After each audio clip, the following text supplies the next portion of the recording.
Hey everyone, welcome to my channel, Raven, who is also Brooke, and in today's video, I will be discussing Diddy, his career, the lawsuits against him, his arrest, the trial, and everything that society can learn from him. I apologize for my appearance in the video. It was very hot where I was filming, so my makeup was literally sweating off. I was moving around. I didn't realize I had anything on my shirt, so please forgive me. Now, don't forget to like, comment, and subscribe, and to follow me on all my social media platforms. And remember that this is my opinion. That's my opinion! Nothing in this video I'm saying is facts, so please don't take it as such, and let's just get right into the video. So Diddy's career first began in 1990 when he became an intern at Uptown Records that was founded by Andre Harrell while he was a student at Howard University. Now, controversy first started in 1991 when him and Heavy D were hosting a celebrity basketball game and 9 people ended up.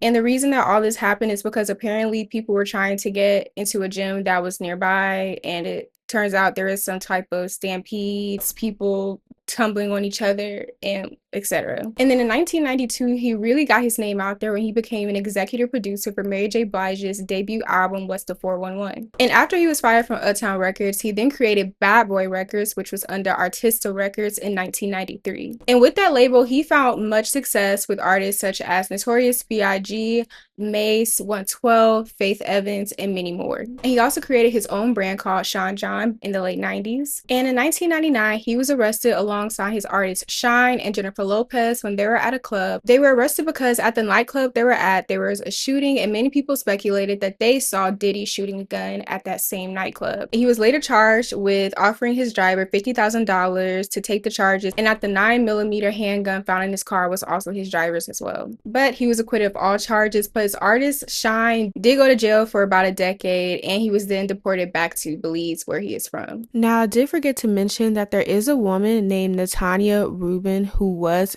at that nightclub incident, and then to this day she swears that she did see Diddy have the gun in his hand and that Diddy is the one that shot her. Now, in the 2000s, Diddy still was a big celebrity. He performed at the Super Bowl in 2004. He created Making the Band, which was a very successful reality TV show with the premise of basically finding a group of guys or women to become a group that would become successful under Bad Boy Records. He was also on Broadway, and he received a star on the Hollywood Walk of Fame. Now, he still had legal trouble in the 2000s because in 2007 a man claimed that Combs assaulted him outside of a post-Oscar party. And again, going into the 2010s, Diddy was still a big name. He had just started a partnership with Ciroc, which became very popular. It's an alcohol brand. He created a school in Harlem called the Capital Preparatory School, and he founded Revolt TV, which became popular, one of their hit shows, Drink Champs, with the rapper Noor. Now, he still was in legal trouble because in 2015 he was accused of assaulting his son's Justin Combs football coach when he attended UCLA, but those charges were then dropped. And again, going into 2020, Diddy was still a big figure. At this point, he was seen as an icon in the music and basically in the entertainment industry and in the business industry. He received a Lifetime Achievement Award from BET. He received the Global Icon Award from MTV. He released a Grammy-nominated album back in 2023 called The Love Grid. And he had a very high-profile relationship with Young Miami, which we will get into this next portion of the video, where I talk about Black excellence in the term of Diddy and why that will be important when I get to the later part of the video when I talk about what we can learn from Diddy. The term Black excellence refers to a high level of achievement, success, or ability demonstrated by an individual Black person or by Black people in general. The term is often used to highlight and celebrate specific examples of achievements and abilities, especially as the hashtag Black excellence. In some cases, this term is used to refer to an aspiration or goal to be achieved, or to a mindset used in the pursuit of such success. And I would like to say that I personally feel like Diddy was a poster child, well, one of the poster childs for the term Black excellence, because he excelled in music and in business, and he was just seen as an all-around entertainer who could kind of insert himself in any business that he decided to, and he would be successful in that. And when you have that term Black excellence put on you, not only do people expect you to be a positive role model as far as materialistically, but morally, people expect you to also be a great person, a positive person, a role model for younger kids, not even just adults, but most importantly, for younger kids to look up to and aspire to be. But it's crazy because even when you just look at Diddy's career as a music executive, a part of Bad Boy, all of his artists weren't really that successful. I mean, many people call it the Bad Boy curse, where they're basically a one album wonder, where they have a very successful album and then after that they literally just fall off. I would say that the only people that beat this one album wonder curse are Faith Evans, Mace, and Notorious B.I.G., but unfortunately he passed away. So in my notes I literally said that him being a poster child for Black excellence was just seen as negligence. Like, it was never a mystery, it was just negligence. And it makes me look at the industry a little sideways because it's like, again, as a music executive, he already had a shady past with people and he already had a very rocky relationship with people that people did speak out on. They just unfortunately didn't have the notoriety to have their voice really heard by people until Cassie's lawsuit happened and the rest, the trial and all these things. Now, I want to say before Cassie's lawsuit, people were already starting to look at Diddy a little weird, only because, one, his relationship with Young Miami. Yes, people were calling it goals in terms of Young Miami is getting money from this rich older man. They look like they're having fun with each other. It doesn't seem like there's anything wrong happening, any abuse happening. So, hey, she's living her best life. She's a city girl. That's what she's supposed to do. But also people were like, well, what does Diddy want with Young Miami? He must be using her. He must be using her to stay relevant with Gen Z. Especially when at the 2022 BET Awards, when Young Miami held up that Go Poppy sign, many people were like, girl, are you serious? Like, you kind of look ridiculous, because also people were speculating that they weren't even together. And then it came out that Diddy, quote unquote, had a child on her, had many girlfriends while still with her. So many people just saw more of an embarrassment more than kind of like a oh moment with that situation. And also they had a song with the City Girls and Diddy and Fabulous, which is weird because Fabulous has literally also been accused of physically abusing his former girlfriend and the mother of his kids. And the song was called Act Bad. And the song is basically about just going out, having fun, acting bad, getting into trouble, just basically turning up and having a city girl lifestyle. And even in the video, which is very interesting, he's like in a hotel with multiple girls. You can tell that they're about to do something. And I'm not sure, and I'm not going to keep this in a video if I'm wrong, but I'm pretty sure there was like a camera in one of the shots for the hotel room. But even when you look at the comments for the video, many people are like, Diddy is like 50 years old acting like this. He must be living out some type of fantasy, just having fun, trying to get his youth back, etc., etc. And then I remember it was that one Joker video that happened. I can't remember which Halloween. I'll put it somewhere on the screen.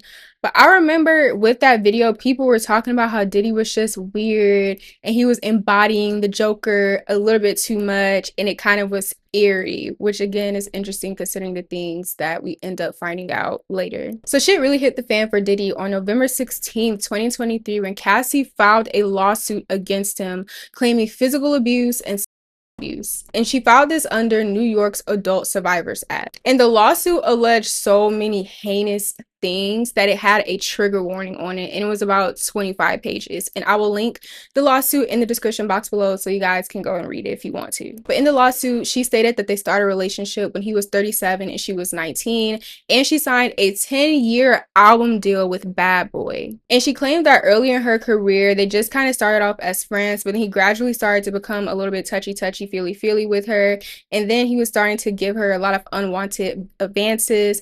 And then he eventually kissed her, which she said that she cried about afterwards because she couldn't understand why any type of boss would get physical with their subordinates, basically. He also began offering her drugs early in her career, and while they were together, he would literally get apartments that are about 5 minutes away from her so he could have easy access for her.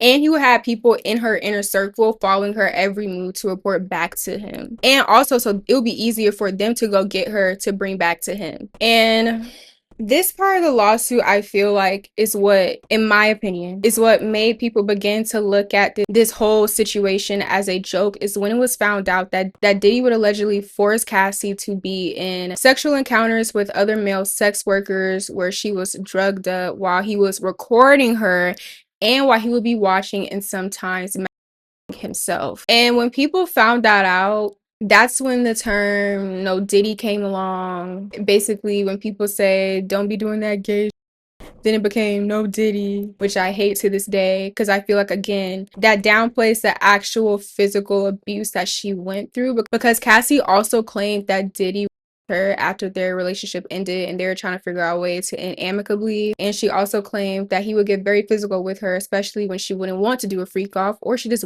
wouldn't want to do what he wanted to do. And it's interesting because in the lawsuit, she details about how Diddy, especially earlier when they first started, when she first got signed to him, he will always just flaunt his wealth and his money in her face in hopes that that would just easily get her to want him in the first place. And that's very important, especially when we get to his arrest, the things leading up to his arrest, and the trial itself. And after this lawsuit is when many people just started to dig into Diddy and to look at situations very differently, especially his reaction to situations, the things he would say. I remember finding out that apparently when he was on Making the Band, he allegedly threw a chair at Lorianne Gibson, who was the choreographer for the show. Many people began to say that he was just a very volatile person. Many former artists began going on different, types of podcasts, basically explaining their negative experiences with Diddy. And it seemed like a lot of people turned on him because they were already looking at him sideways in the first place. So it wasn't that hard for many people. But like I explained earlier, many people just began to harbor on the fact that Diddy was in the rooms, especially when Cassie was doing things with men. I'm gonna get to that later. And after Cassie's lawsuits, when many more people began to come forward with their own lawsuits against Diddy, mainly about physical abuse, drug use, and abuse. And with these following months, Diddy was pretty much silent-ish, I want to say. He was mainly still posting family photos. I feel like with him doing that, he was trying to present himself as more of a family man and not really talk about his lifestyle as much. And after, I want to say that after the lawsuit, Diddy stepped down from Revolt TV as CEO. Partnership with Ciroc then came to an end. A reality show that was supposed to be about his family on Hulu was scrapped, and his honorary degree from Howard University was revoked. And also the school that he started, Capital Preparatory School, also cut ties with him as well. And then it was reported that in March of 2024, Homeland Security had warrants for his LA and Miami home. And that's when people began to speculate that sex trafficking charges were now going to be brought against him by the federal government. And then on May 17, 2024, that is when a video on CNN was shown of Diddy physically abusing and beating Cassie in a hotel back in 2016 in LA. And it was alleged that he paid over $100,000 to make the video go away. And after the video was made public, Diddy did do a video on his Instagram story trying to apologize. And some of what he said in the video is, "My behavior on that video is inexcusable. I take full responsibility for my actions in that video. I was disgusting then when I did it. I'm disgusted now. I went and I sought out professional help. I got into going to therapy, going to rehab. I had to ask God for his mercy and grace. I'm so sorry." Cassie also released a statement about a week after the video came out where she was saying, "Thank you for all the love and support from my family, friends, strangers, and those I have yet to meet. The outpouring of love has created a place for my younger self to settle and feel safe now, but this is only the beginning. Domestic violence is the issue. It broke me down to someone I never thought I would become. With a lot of hard work, I am better today, but I will always be recovering from my past. Thank you to everyone that has taken the time to take this matter seriously. My only ask is that everyone open your heart to believing victims the first time. It takes a lot of heart to tell the truth out of a situation that you were powerless in." And after this video, many people felt vindicated because they believed Cassie the minute that lawsuit came out the year prior in November. And they're basically saying, look, Please believe women the first time, especially because her lawsuit was so explicit and in detail. And again, it had a trigger warning because of how disturbing it was. Now, Diddy was arrested September 16, 2024 in New York City, where he was allegedly already negotiating a surrender. And then the next day, it was revealed that he was charged with racketeering, sex trafficking, and transportation to engage in prostitution. And he did ask for bail. Specifically, he created, like, him and his lawyers created like a 50 million bail package, but his bail was denied. And one of the reasons why is because, so there's a singer called Dawn Richard who's a part of Danny Kane and a group called Dirty Money, which she was a part of with Kalina Harper. And if we're going back in time, Dawn sued Diddy for unpaid wages, groping her, and threatening her career. And then the day that the lawsuit came out, it is alleged that Diddy called the other half of Dirty Money, who was also in the group with Dawn, Kalina Harper, 58 times in 4 days. And then the call stopped allegedly when Harper then released a statement saying that she never saw any wrongdoing while being a part of a group with Dawn from Diddy.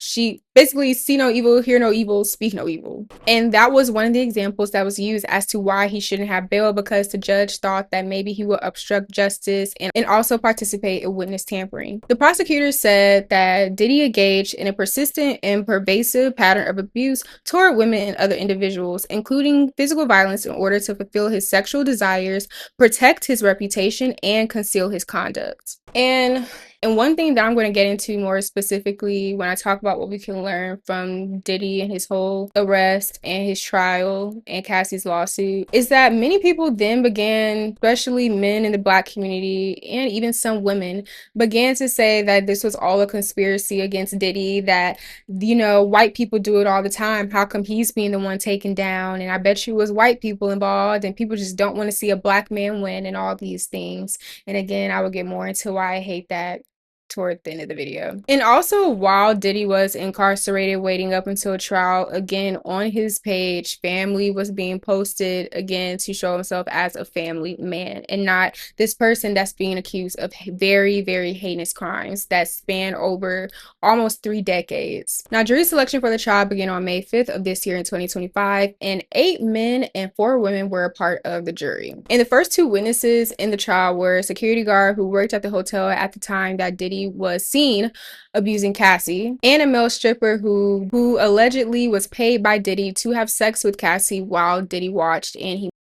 And one of the most significant witnesses throughout this whole case, and someone that people credit for even bringing on these charges in the first place, is Cassie. And her testimony spanned for almost 4 days. And mind you, she was 9 months pregnant when she began her testimony. She testified that Diddy would make her have sex with many male sex workers, and he would record what was happening, and he would watch or sometimes just smack. And she also claimed that he her again, like I said, that she said in the lawsuit back in 2018. She would claim that he would physically abuse her, and the hotel video was just one of many instances. And she said that she was scared because he had access to many guns, and anytime that she would try to leave him, he somehow found her or sent someone to go bring her back to him. She also claimed that there would be heavy drug use between the both of them, that he himself almost had many fatal overdoses allegedly, and that she herself became an addict just to cope with anxiety and the life that she was unfortunately in at that time.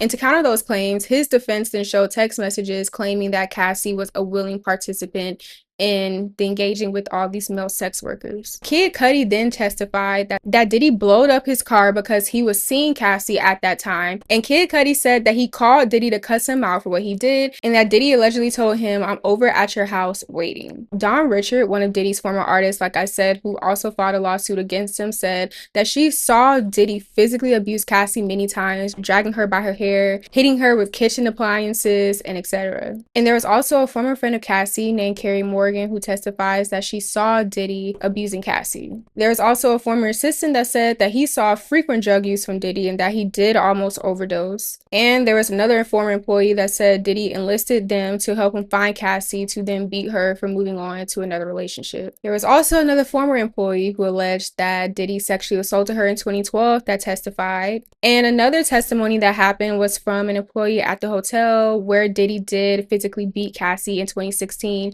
He claimed claimed that Diddy paid him $100,000 in exchange for the USB drive with the security footage on it of him beating Cassie, and that allegedly on the phone, Diddy said, "Eddie, my angel, I knew you would help." And there's also a witness who was a friend of Cassie who claimed that Diddy held Cassie over a 17-story building, but then the defense said that that's not possible because Diddy wasn't even in town when all that happened. And there's also a crucial second witness who was very important to the prosecution, and her alias was Jane. Now, Jane was in a 3-year relationship up until Diddy was arrested in 2024, and she claimed that while with Diddy, she was basically financially dependent on him, and even to this day, she is still financially dependent on him, and he was paying her rent. She claimed that the freak-offs to her were described as hotel nights and debauchery by Diddy himself, and she also got into a physical altercation with someone that he was also messing with at the time. She sustained a lot of injuries, including a black eye, and Diddy basically told her to clean up and essentially get over it. She claims that Diddy gave her an ecstasy pill and had her have sex with a male sex worker while he watched. And then she texted him about a month after that incident saying, "I'm not a porn star, I need a break." And then when Cassie's lawsuit came out, she felt like she was reading the own circumstances that she finds herself in that same moment. And like Cassie, the defense showed text messages where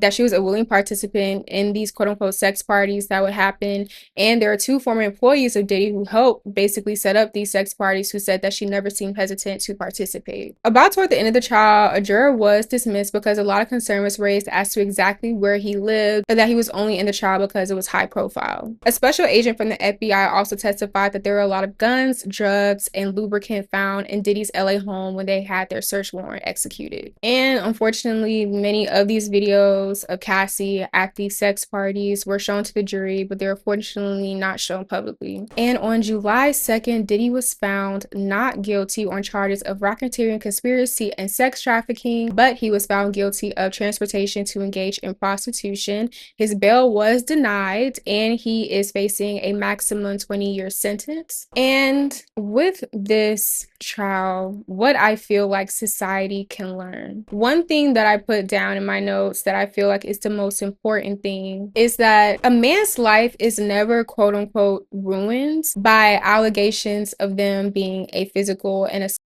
abuser. And what I mean when I say that is, yes, that man loses opportunities for about a year, maybe a year and a half after these allegations are brought, especially even if they're in jail. And I was talking to someone that I work with, and they're an older person, and they were saying, say Diddy did get sentenced, but Trump pardoned him because it was a federal case. He's going to have all these book deals, movie deals, and just all these opportunities when he gets out because many people are going to want to hear from him. And I thought to myself, isn't that so fucked up? That this man is literally seen on video physically beating Cassie, but almost everyone in their heart feels like his life is not ruined. He may have opportunities if his sentence is light and he was able to get out in a time where he's still, because Diddy is old. So it's not like when he gets out, he would just be incapable of doing anything if he had less time. And it's so jarring that a man's life is never really ruined. Look at all these men who have been accused of abusing women. Because anytime a man is accused of physically beating a woman, anytime that is shown on video, we see pictures, we see evidence. There are going to be people out there who defend this man and who will fight for this man and say that the woman is trying to railroad them. And even just thinking back, even thinking of how in my own life, and I was having a conversation with someone in my own life, and I won't say who, and I'm not going to get specific, but we were having a conversation, and I thought to myself, oh my God, based on what they said, we really live in a male-centered world. Almost everything we do is centered around a man, especially as a woman, I should say, a man, pleasing a man, not making that man uncomfortable, making sure that man is good.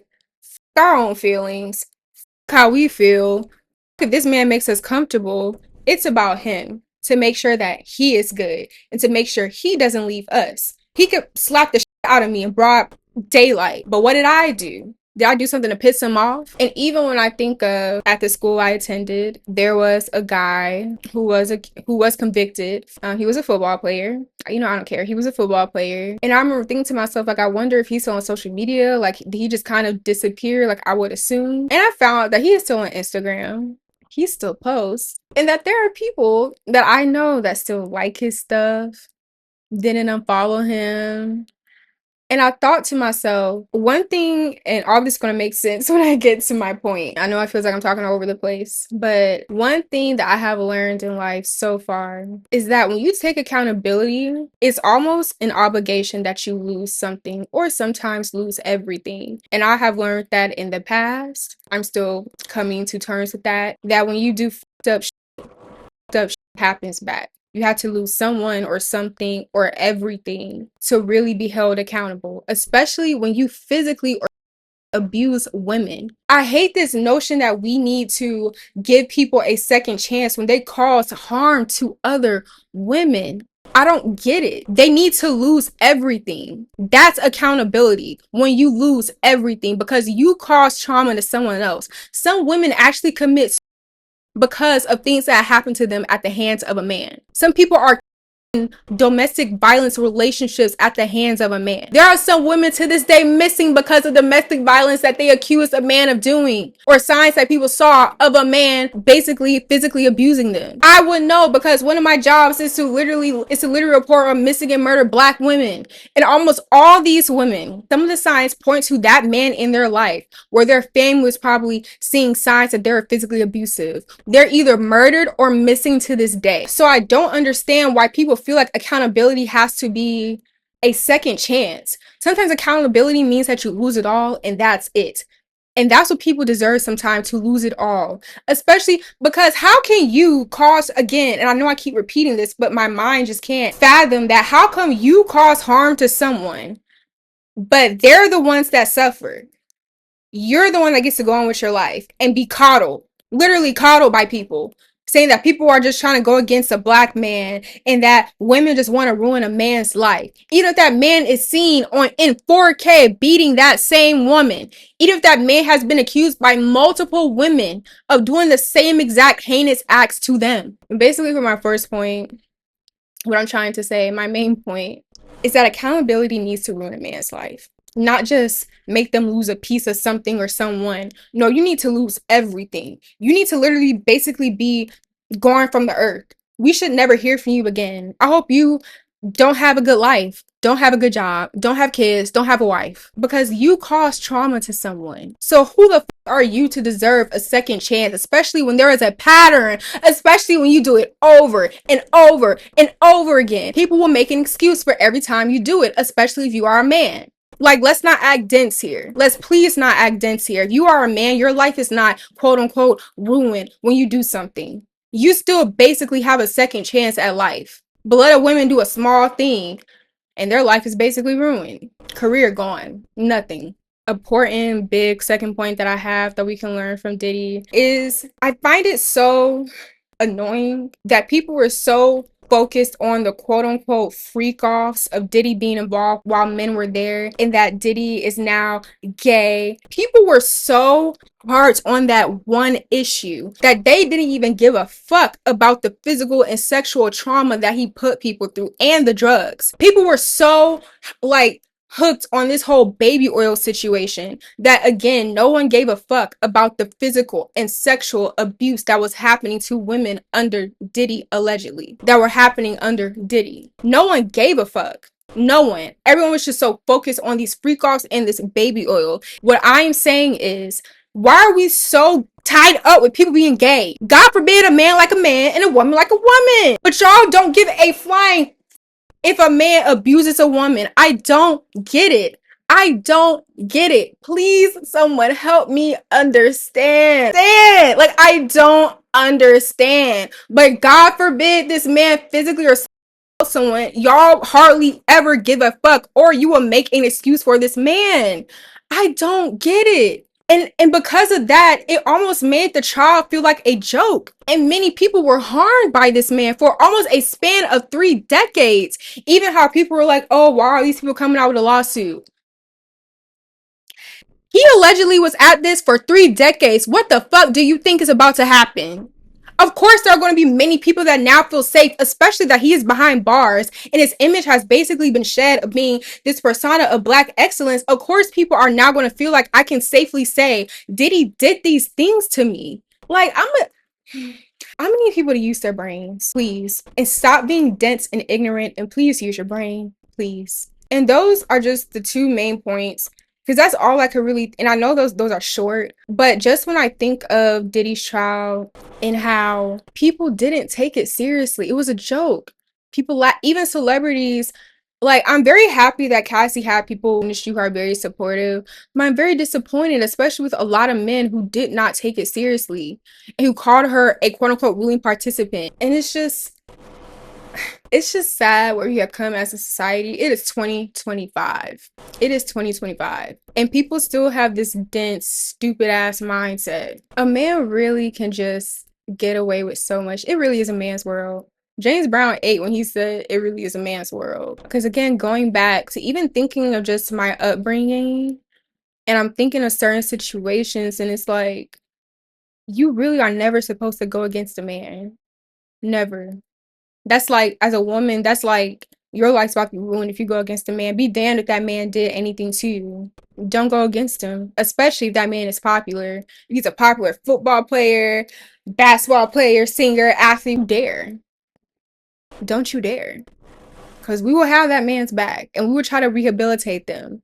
And you're just someone who tried to ruin someone's life. Be gone. And I personally, you for real, you really don't have to agree with me. I don't care. But I personally hope that Diddy gets the max in his 20 years. He doesn't get an appeal.